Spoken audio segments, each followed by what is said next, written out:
Ang Ninuno. Ang kwentong ito ay hango sa totoong buhay. Mula ito sa isa nating kabayan na itago na lang natin sa pangalang Teroy. Taong 1961. Panggalaykayan, Bindoy. Napapatanong na lang si Teroy sa sarili. Napansin niya na kahit sa kabila ng edad ng kapatid ng lola, napakabilis pa rin kumilos ni Lolo Rogelio. Halos mag-iisang daang taong gulang. Ngunit kaya pa rin itong magtrabaho na tila hindi alintana ang katandaan. Nangangahoy, nag-uuma, at kung ano-ano pang mabibigat na gawain. Sa katunayan, hindi ito naging sagabal sa mga anak kahit hindi siya alagaan at suportahan. Tumatanggi ang matanda na kesyo kaya niyang alagaan at pakainin ang sarili. Kung ano man ang ibibigay sa kanya, doon na lang ito ituon sa nabuong pamilya. Nag-iisa na lang si Lolo Rogelio sa tahanan. Hindi umaasa sa kahit anong tulong. Walang sinasandalan maliban na lang sa sarili. Mariing sinabi ng matanda na wag na siyang isipin dahil kung tutuusin, mas malakas pa siya ngayon kaysa noong kabataan. Wag na din siyang kaawaan dahil hindi naman kailangan. Ito ang labis na ikinakamanghan ng pamilya ni Teroy. Kapitbahay lang nila ang matanda kaya alam niya ang gawain nito. Paminsan, mapagbiro at pilyo din si Lolo Rogelio at hindi nagpapahuli sa uso. Kung ano ang bago, sumasakay ang matanda. Medyo malakas sa babae at palaging nakaporma. Tila bagets na napadpad lang sa lugar, lalo na kapag nakakatabi ang kabataan. Napakaangas ding umasta. Makatawag pansin ng matanda, kaya nagtataka ang ilan lalo na sa hindi nakakakilala kay Lolo Rogelio. 12 gulang pa lamang si Teroy ng mga sandaling ito. Unti-unti niyang napapagtanto na meron talagang kakaiba sa lolo. Napatanong siya sa mga magulang kung ano nga ba ang sekreto nito. Si Tio? Ganito yan anak nung buhay pa ang lola mo. Nasabi niya sa akin na yung kapatid niyang si Rogelio, meron niyang anting-anting. Bukod pa dyan, hindi talaga lumad na taga rito yan. Nadestino lang sa kagubatan ng Tanhay. Maagang nagretiro, nakabili ng lupa dito sa atin. Wika ni Tatay Jojo. Dagdag pa nito, si Lola Poring mismo ang nagmungkahi na doon na lamang ito manirahan para kahit papano ay magkita sila araw-araw. Lalo na't dalawa lang silang magkapatid. Hanggang sa naging manggagamot si Lolo Rogelio. Madalas wala na sa tahanan, kaya inakala ng ilang taga roon na espiya ito ng militar kahit maagang nagretiro bilang kafku. Paano ba naman? Bigla itong nawawala at babalik na lamang pagkalipas ng ilang araw. Maging ang pamilya ay hindi alam kung saan siya nagpupunta. Hindi naman ito nagpapaalam. Makikita sa umaga, ngunit biglang nawawala ng walang pasabi. Nung una, nag-aalala ang pamilya pero nung tumagal, nasanay na lang dahil maayos naman ang lagay kapag bumabalik. Basta anak, misteryoso yan si Tatay Rogelio Ewan ko ba kapag tinatanong ko naman, laging iniiba yung usapan. Minsan naman pabiro ang sagot. Mahirap paniwalaan ang pagpapaliwanag. Wika ni Tatay Jojo. Ganun po ba, tay? Kung sa bagay, tinatanong ko din siya pero ang pilyo ng lolo. Nakikipagkamay lang habang nakatawa. Nakikipagbanggaan pa nga ng balikat Nag-aalala ako baka bumigay yung katawan niya. Pero malakas talaga tay. Wika ni Teroy.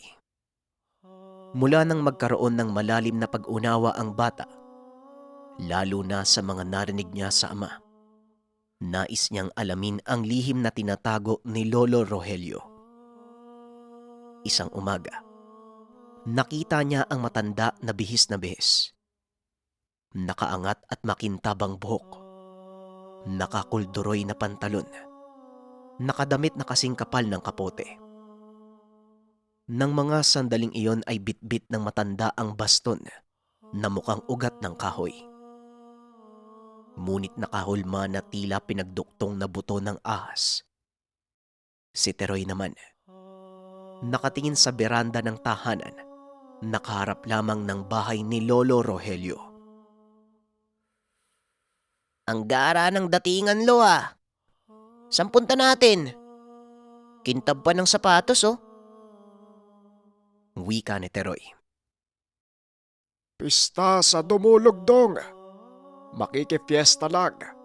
Sasaglit na rin ako sa libo dahil may bibisitang kaibigan. Tugon ni Lolo Rogelio. Bibisita daw na kaibigan? Ang sabihin mo, Lo, mangbababae ka na naman? Tugon ni Teroy. Hindi ah. May pupuntahan lang ako na importante. Tumatanda na ako eh. Ikaw ba? Gusto mong sumama? Magbihis ka, dalihan mo. Wala naman dyan ang mga magulang mo, hindi ba? Wika ni Lolo Rogelio. Sa pagkakataong ito, hindi nagdalawang isip si Teroy. Kagad siyang tumango at sinabing sasama siya. Nais talagang makifiesta ni Teroy. Dagdag na lamang dahil si Lolo Rogelio ang kasama. Bukod pa dyan, pagkakataon nito ni Teroy upang malaman ang sekreto ng matanda. Matapos makapagbihis, kagad nang tumakbo si Teroy palabas ng tahanan at hinabol si Lolo Rogelio na papunta na sa kalsada. Naglakad silang dalawa dahil napakabihira pa ng sasakyan ng mga panong ito at kung meron man ay laging punuan. Hapon na nang makarating sila sa lugar. Ayon kay Teroy, matapos makifiesta ay pupunta na nila ang kaibigan ng matanda. Nang mga sandaling ito, duda talaga si Teroy na babae ang sadya ni Lolo Rogelio. Ang buong akala niya ay malapit ang pupuntahan. Ngunit napansin niya na papunta sila sa bukid at wala na masyadong kabayan. Malawak ang palayan habang sa unahan naman, may burol na sobrang sukal. Nag-aagaw na ang liwanag at dilim ng mga sandaling iyon. Nag-aalala ang bata, lalo na't malayo pa ang uuwian nila. Lolo, kung mambababae po kayo, wag naman po sana sa ganitong lugar. Medyo madilim na oh. Wala pang ilaw dito. Wika ni Teroy. Abutin talaga tayo ng gabi. O bakit? Natatakot ka ba? Huwag kang mag-alala. Hanggat kasama mo ko, hindi ka dapat matakot. Kapag may nagbiro sa'yo, makakatikim talaga sa akin. At saka, nasabihan ko na yung kapitbahay kanina. Sinabi kong kasama kita. Baka mag-alala ang magulang mo eh. Malaki ang tiwala nun sa akin kaya kumalma ka lang iho. Kasama mo ang gwapo mong lolo. Tugon ni Lolo Rogelio. Hindi naman nag-aalala si Teroy na baka pagalitan ng mga magulang. Madalas siya sa tahanan nito at minsan doon pa natutulog.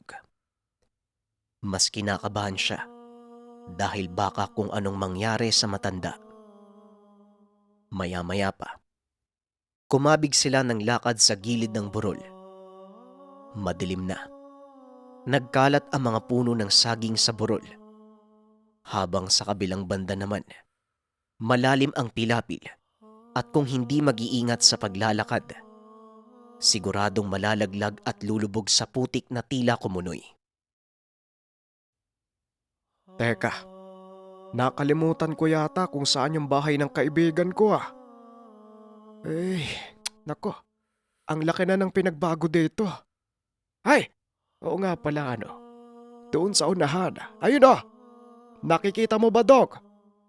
Kasamahan ko yan sa Kafgo noon, si Carlos. Total, kasama ka naman eh. Siguradong napapanahon na para malaman mo ang sekreto ko. Ang sekreto ko, Apo, kung bakit ako guwapo. Wika ni Lolo Rogelio. Lolo naman akala ko pa naman sasabihin mo na. Palagi na lang nagbibiro. Kaya ang hirap niyo pong paniwalaan eh. Habang papalapit sa tahanan, nakita niya na may matandang lalaking lumabas ng tahanan. Tumingin sa kanilang direksyon at kinawayan sila. Ganun na lang ang pagtataka ng bata. Tila alam ng matandang lumabas na darating si Lolo Rogelio. Nakangiti. Aray ko naman. Malalaglag ata ang baga ko, ba? Hindi ko inaasahan ang pagdating mo, Rogelio. O sige, dito ang daan. Huwag banda dyan baka makagat kayo ng aso. Wika ni Tandang Carlos. Tansya ng bata. Tila kasing edad lang ito ni Lolo Rogelio. Ngunit mapapansin kay Mang Carlos na may dinadaing na sakit.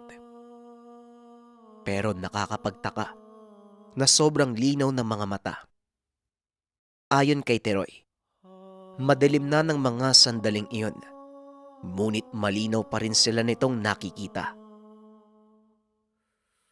Walang kupas ang lakas mo, Carlos. Hanggang ngayon nakakamangha ka. Malayo pa lang, alam mo na kung sino ang paparating. Ay salamat, akala ko pa naman. Niligaw mo kami ng daan. Magaling ka pa naman dyan. Madalas mong ginagawa sa akin yan noon. Kung saan-saan na lang ako nakakarating . Diba, Carlos? Teka, oy, Dong Teroy, huwag kang dadaan dyan, may aso. Mukhang bagong panganak. Makakagat ka.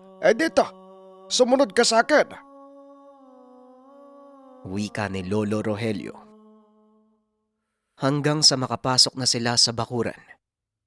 May kalakihan ng tahanan ni Mang Carlos. Isang palapag lang ito at may beranda na gawa sa pawid.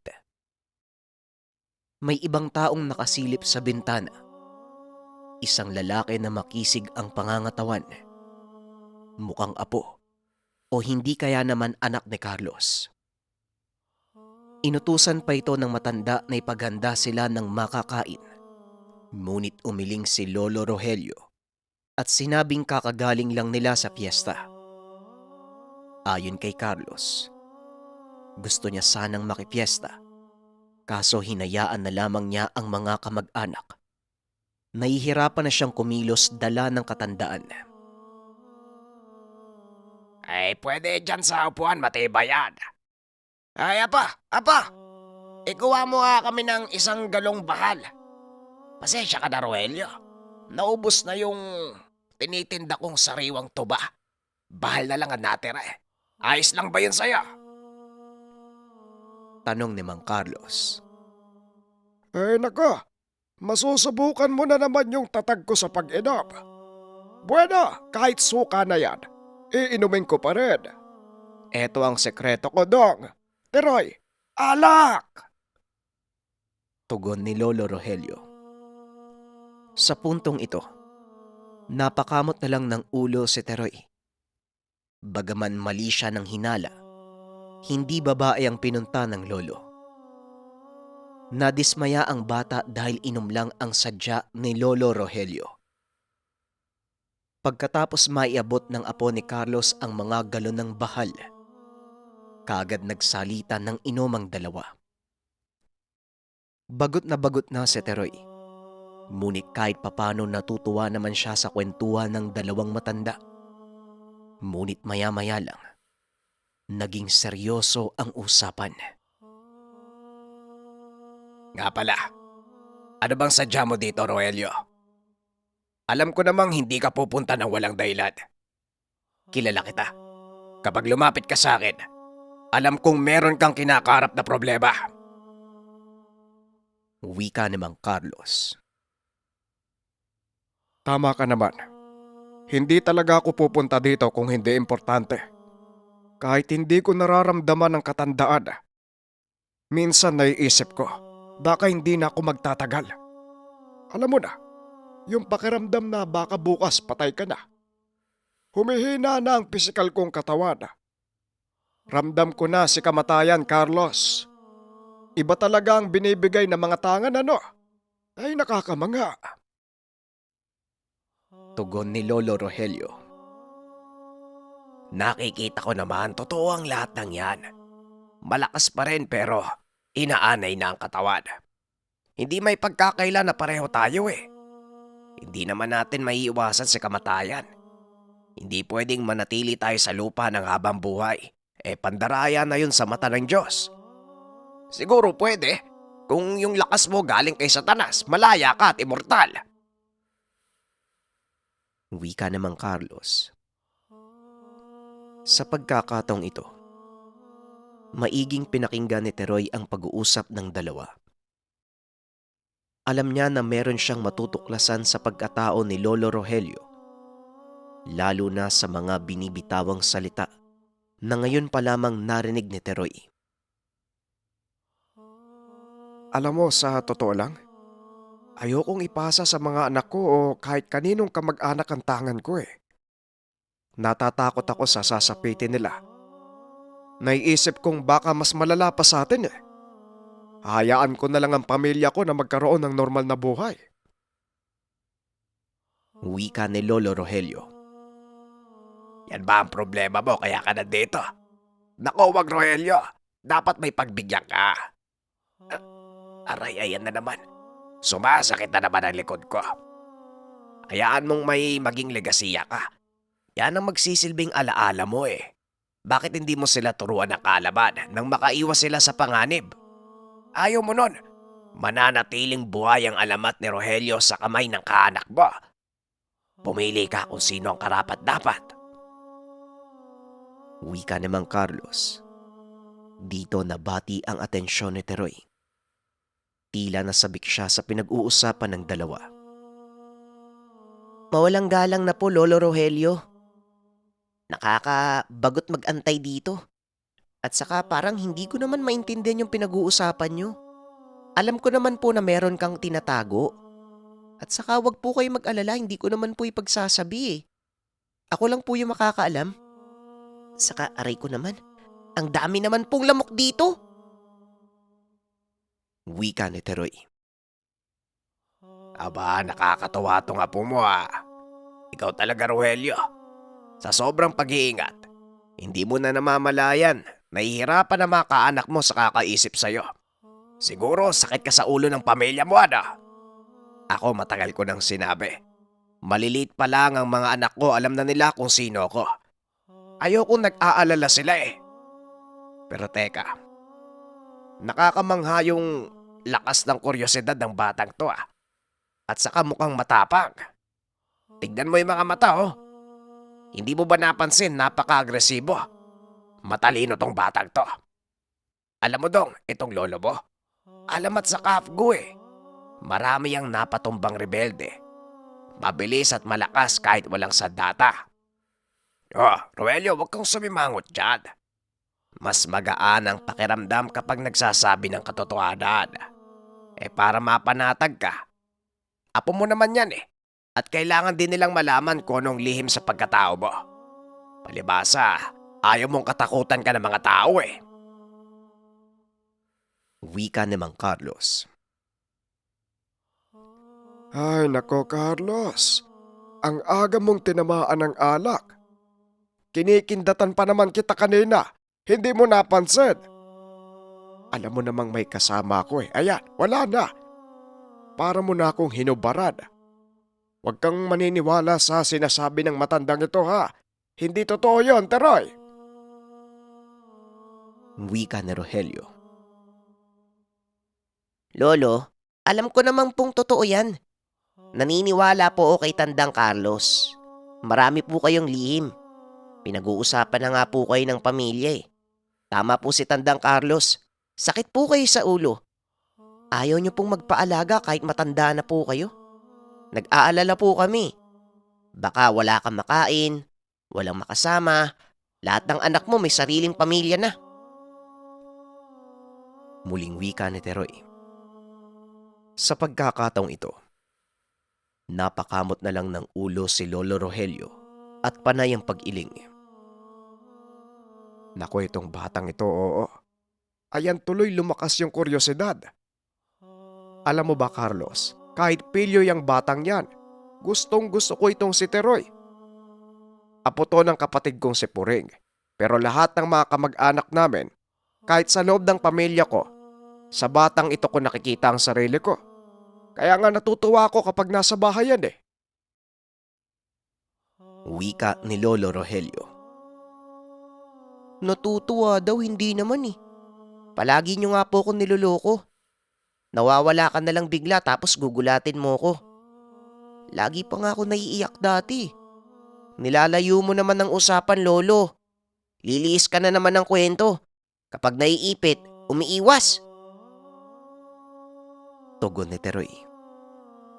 Hindi magkawari sa kakatawa si Mang Carlos, maging ang apo ng matanda.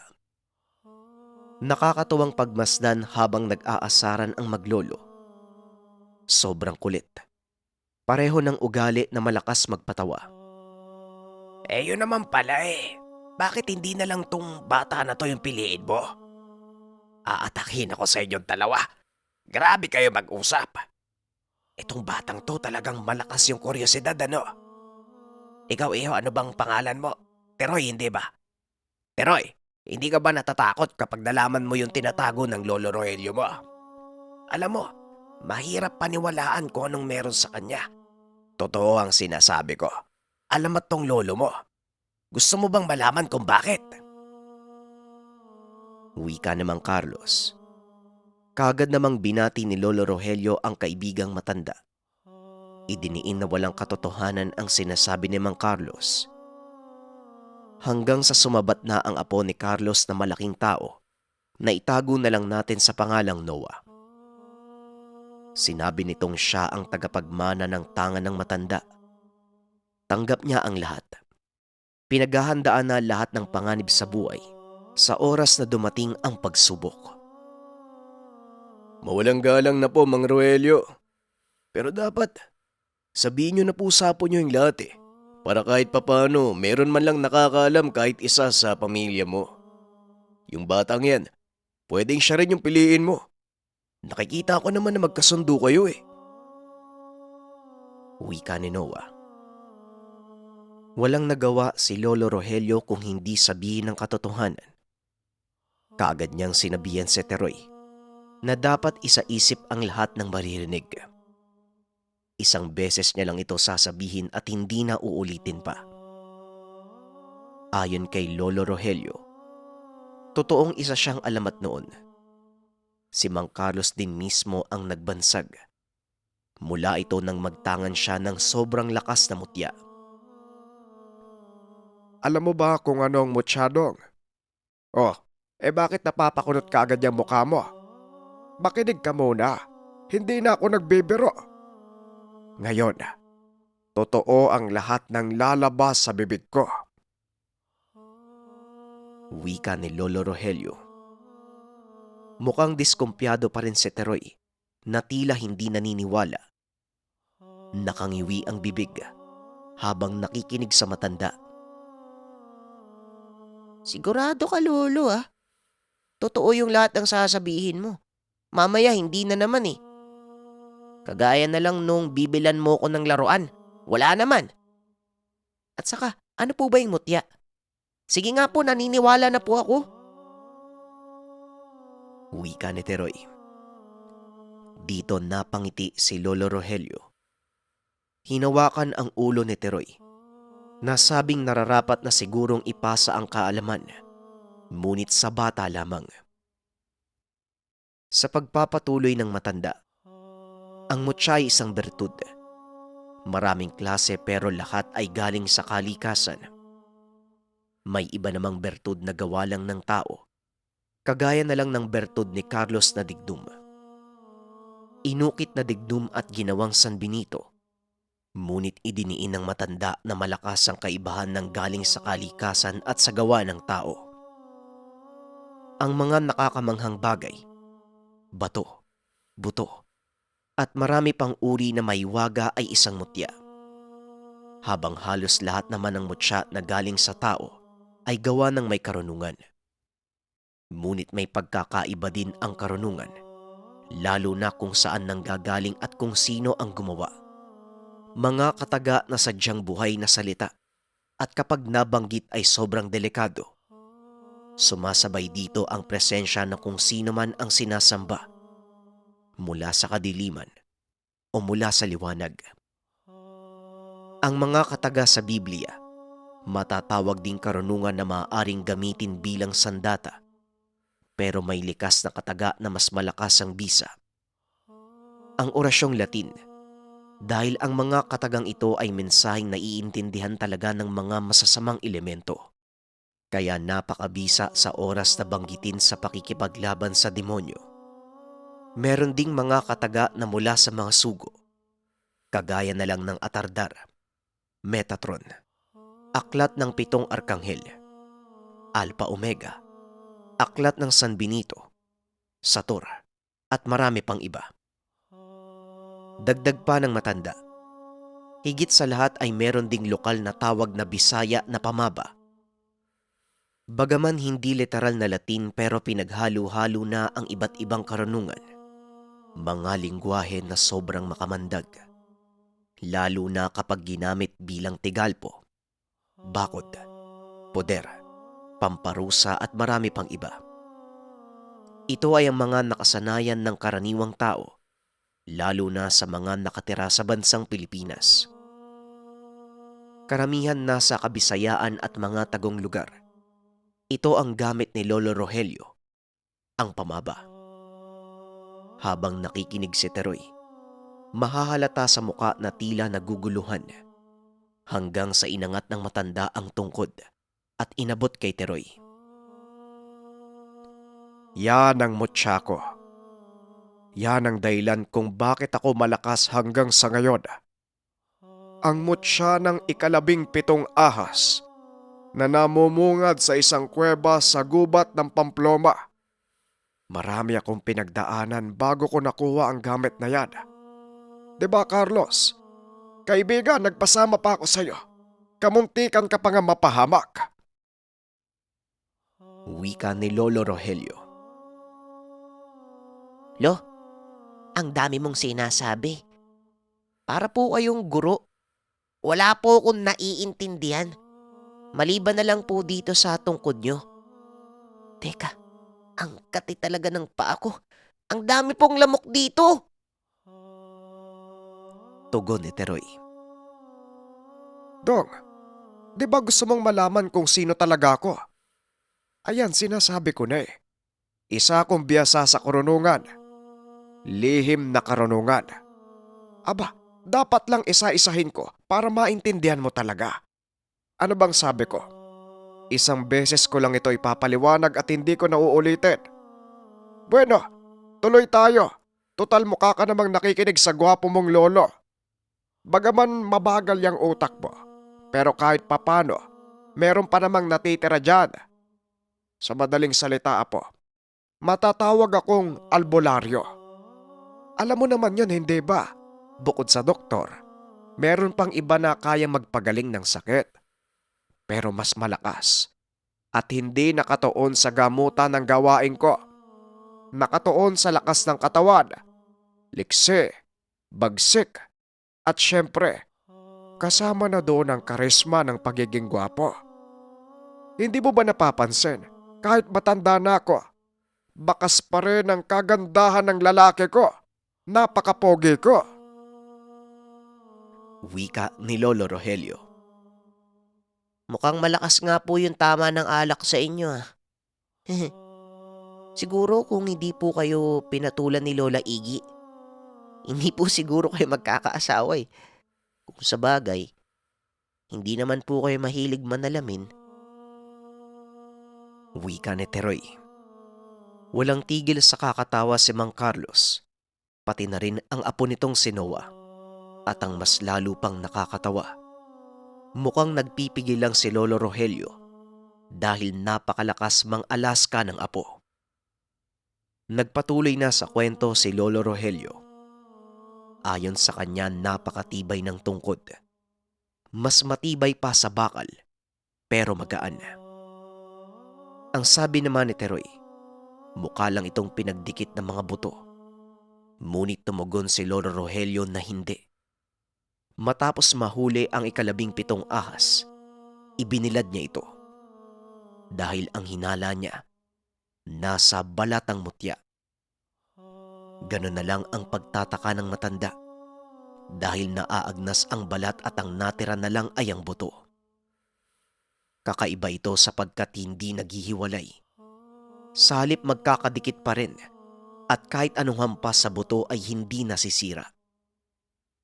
Hindi naglaon. Tuluyan pa itong tumigas at naging itsurang baston. Ito ang ginamit niya noon sa pagpuksa sa mga rebeldeng tulisan. Wala siyang sandatang dala. Baston lamang. Ngunit hindi siya kayang matapatan ng mga rebelde. Kahit pa may malakas din itong tangan, kayang-kaya niyang talunin. Maliban pa dyan, habang nasa gubat ang mga Kafgu, hindi may iwasan na may ibang makakalaban bukod sa rebelde. Hindi tao, kung hindi aswang at marami ng beses nilang nakarap. Tama. At si Rogelio lang ang pumatay sa mga aswang. Wala nang iba. Hanggang nood lang kami. Yung ibang kasama namin nagtatakbuhan. Tapos yung iba naman nagpapapatok ng baril. Pero kahit isa sa kanila hindi nakakatama sa mga aswang eh. Pero si Rogelio, mano-mano lang, walang sandata. Hanggang sa hindi namin namalayan, bigla na lang may atungal. Pagtingin namin, aba, nakapatay na ng aswang si Rogelio. Hindi lang isa ha, 3. Tama ba kaibigan?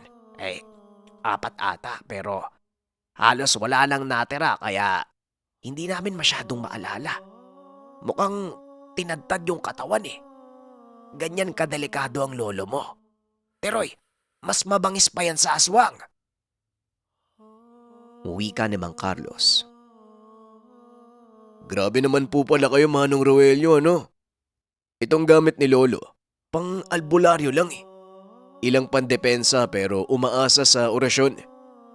Nga pala, ano pong bisa niyan? Saka paano po nakukuha? Sa pagkakarinig ko, 17 ahas?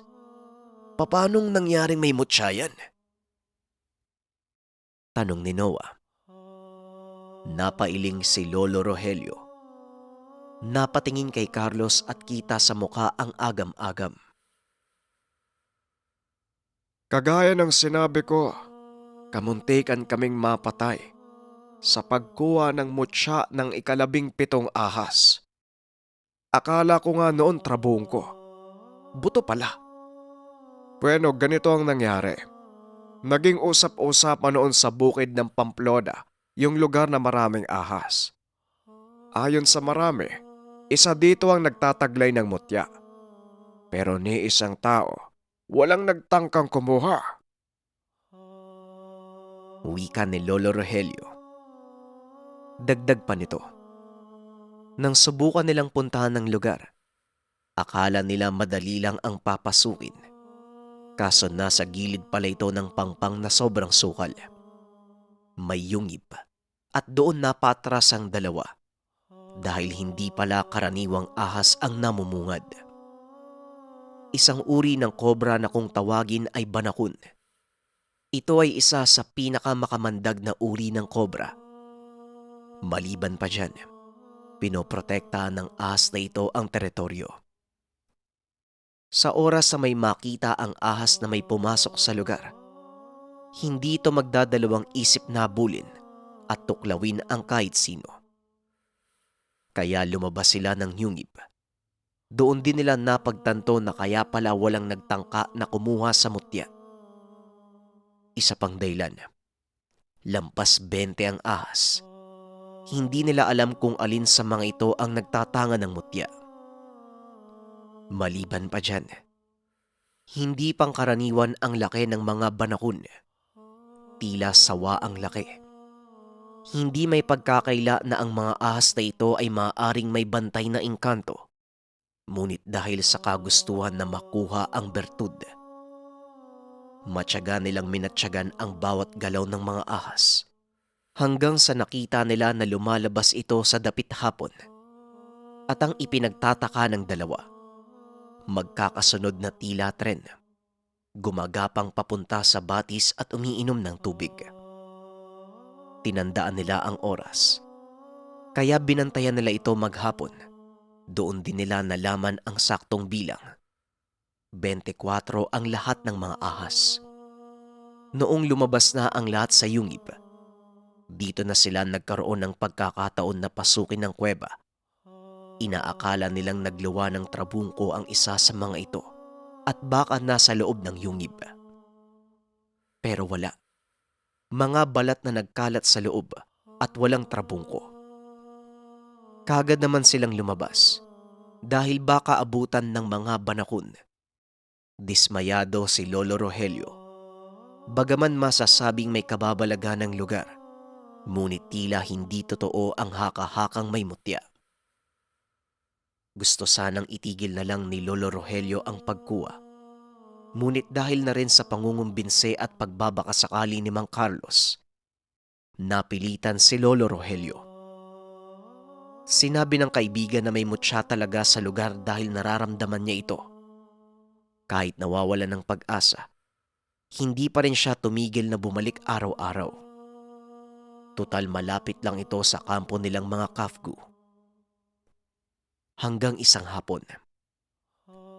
Paglabas ng mga ahas ay dito nila napansin ang 17. Nagliliwanag ang mga mata at nag-iiba ang kulay. Nanlaki ang mga mata ni Mang Carlos at Lolo Rogelio. Kagad sinabi ni Mang Carlos na ito ay indikasyon na doon manggagaling ang mutya. Sa madaling salita, ito ang nagtatanga ng bertud sa lugar na iyon. Pero ang tanong, paano nila ito makukuha? Dahil kapag nabulabog ang mga ahas, magpupulasan ang mga ahas at sabay-sabay na susugod sa kanila. Kaya nag-isip sila ng paraan. Hindi naman pwedeng barilin dahil sa oras na mangyari ito, ayon kay Mang Carlos ay bubungad sa kanila ang bantay na lamang lupa at siguradong mapapahamak din sila. Kaya naman minatyagan nilang maigi ang kaibigang ahas hanggang sa nakita nila itong hindi umiinom ng tubig sa batis. Sa halip, lumihis ng daan, napunta sa napakalaking puno ng madre cacao. Napabitaw ng mabigat na salita si Carlos. Ang sabi nito, nakikisama lang ito sa ibang ahas, pero sa puno talaga nakatira at hindi sa yungib. Hindi din bumabalik agad. Sa halip nananatili muna ng ilang oras sa puno na tila nag-aantay ng makakain. Nang magkaroon ng pagkakataon, paglis nito ng daan, binagat nilang dalawa ni Lolo Rogelio. Tinubunan ng tela ang ulo at dinakma sabay silid sa sako. Pagkatapos nun, kumaripas na ng takbo ng walang lingon-lingon. Dahil sa oras na huminto sila, maaaring patayin sila ng lamang lupa na nagmamay-ari sa ahas. Yun na nga ang nangyari. Kabi-kabila ang kaluskusan at halatang may nakasunod sa kanila. Nakakakilabot na huni, bungis-ngisan at hilik ng kabayo ang narinig nila sa lugar. Hanggang sa naipit sa masukal na kakawyan ang dalawa. Dito bumungad sa kanila ang 3 tikbalang na ubod ng laki. Nanlilisik ang mga mata at makikita sa mukha ang galit. Habang si Mang Carlos naman, dahil may tiwala sa sariling kaalaman, sinubukan niyang tigalpuin ang isa sa mga tikbalang. Ngunit mas nagalit lang ang tikbalang at sabay na sumugod sa kanila. Sa sobrang sukal na lugar, hindi nila magawang makatakbo ng mabilis. Kaya naabutan sila at dito kamuntikang mamatay si Mang Carlos. Pinagsisipa ng tikbalang si Mang Carlos. Mabuti na lamang may ilog. Kaagad hinila ni Lolo Rogelio si Mang Carlos sa ilog at doon lumubog sa tubig ng ilang segundo. Unti-unti silang tumatawid sa kabila. Hindi naman sumunod ang mga tikbalang. Ang sabi ni Mang Carlos, tama lang ang ginawa ni Rogelio. Mabuting naisip kagad ni Lolo Rogelio na tumawid sa ilog. Tila sinadya ng tadhana. Dahil si Lolo Rogelio noon ay wala pa talagang alam sa mga katangian ng lamang lupa. Ang ilog ang hangganan ng teritoryo ng mga nilalang. Kapag sumunod pa ang mga ito, mapapasabak ang mga tikbalang sa loob ng teritoryo na pagmamay-ari ng ibang elemento. Apo Noah, marahil alam mo na kung ano ang dahilan kung bakit sumasakit ang likod ko hanggang balikat. Hindi ito sa katandaan. Dulot ito ng pinsala na natamo ko sa mga tikbalang. Kahit kamuntikang mapahamak, masaya kong si Rogelio ang nagtanga ng mutya. Kahit papano, namulat din siya sa kakaibang mundo ng may mga tangan, ng may mga katangian. Kaya niyang makipagsabayan sa mga rebelde na kapwa may tangan din. Wala na yung mga tikbalang, hanggang doon lang eh. Siguradong napilitan lang na ibigay kay Rogelio yung mutya. Paano ba naman? Naalampasan namin yung pagsubok. Hindi pala nalampasan. Natakasan. Walang nakakaligtas sa pagsubok kapag tikbalang ang nagbabantay. Hoy! Utoy! Bakit ang tahimik mo dyan, Teroy? Nawala yung kapilyuan mo Ang seryoso mo naman. Ano na? Ngayon alam mo na kung sino ang lolo mo. Wika ni Carlos. Hindi kaagad nakakibo ang bata. Halata sa muka ang pagkamangha. Dito niya napagtanto kung ano ang tangan at karunungan. Kung gaano kadelikado makakuha ng maiwagang mutya. Lalong-lalo na kung sino at ano si Lolo Rogelio. Tinitigan niyang maigi ang baston at hinawakan. Lolo, ano po to? Paano po to ginagamit? 'Di ba ito lang ang naging sandata niyo noon? Akala ko tungkod mo lang kasi matanda ka na. Pero iba pala. Yan pala yung dahilan kung bakit malakas ka pa din hanggang sa ngayon. Wika ni Teroy. Dito hinawakan muli ni Lolo Rogelio ang ulo ni Teroy. Hinalikan pa ang noo ng bata at may kung anong binibigkas sabay dura sa hangin. Nanlaki mga mata ni Carlos at Noah. Ang ginawa ni Lolo Rogelio, indikasyon na binasbasan niya ang bata. Sabi ko na nga ba hindi mo naman isasama ang bata kung wala kang interes sa kanya. Siya ang pinili mo, tama? Aba, nakakapanabik to Sana matunghayan ko pa ang pagkakaroon ng kakaibang katangian ng apo mo.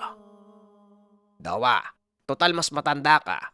Pwede bang ikaw ang magbantay dito kay Teroy kapag wala kami? O kapag nawala na kami? Wika namang Carlos. Labis ang pagtataka ni Teroy. Napatingin pa ito sa malayo at halatang nag-iisip ng malalim. Sumabat naman si Noah. Gusto niya ang bata sa kabila ng kapilyuan nito. Dagdag pa ng binata. Dahil alam niya ang tahanan ni Tatay Rogelio. Bibisitahin niya palagi ang bata. Natatakot na ako, Lolo Iba na yan. Sige kayo, uuwi na ako. Iiwan kita dito, Lolo. Ano po ba yung pinag-uusapan niyo? Bakit po ako babantayan? Saka, iba po kayo kung makatitig Wika ni Teroy. O nasa na yung kakulitan mo? Kanina ang lakas mo mang alas ka Ngayong alam mo na ang lahat, natatakot ka. Ganito, Rogelio. Pahintulot yung ginawa ko. Ang ibig sabihin, ikaw ang pinili ko at ihahanda ang katawan mo sa karunungan. Nang sa ganon, hindi ka na mahirapan sa oras na ipasa ko sa iyo ang gamit. Sa oras na matuto ka ng mga pamaba, magkakabisa ka agad. Oh, huwag ka nang sumimangot dyan. Huwag kang tatanggi. Nakabitaw na ako ng kataga. Sa oras na tanggihan mo ang ipapasa kong katangian. Abay narinig mo naman siguro yung 3 tikbalang. Ay lagot ka, ay siguradong babantayan ka nila. Sa ngayon nasa paligid sila. Aba totoo, hindi ako nagbibiro ha. Kung sino ang bantay ng gamit, siya ang gagabayan dyan. Ikaw na nga magpaliwanag, Carlos. Parang hindi naniniwala ito sa akin eh. Wika ni Lolo Rogelio. Kagad namang sumingit si Mang Carlos. Ayon dito, tama ang sinabi ni Rogelio. Matapos makuha ang mutya mula sa buto ng 17 ahas, makatakas man sila sa kamay ng tikbalang, pero hindi ibig sabihin nun nilubayan na si Rogelio. Hindi nakakalagpas ang mga tikbalang kapag usaping teritoryo. Hanggang doon lang sila sa pagsubok. Kapag nakaligtas ka sa kamay ng nilalang, ibig sabihin binigay na nito ang pahintulot upang makuha ang gamit. At kung sino man ang bantay, siya ang magiging gabay sa gamit at makikiisa sa katawan na nagtatanga ng mutya.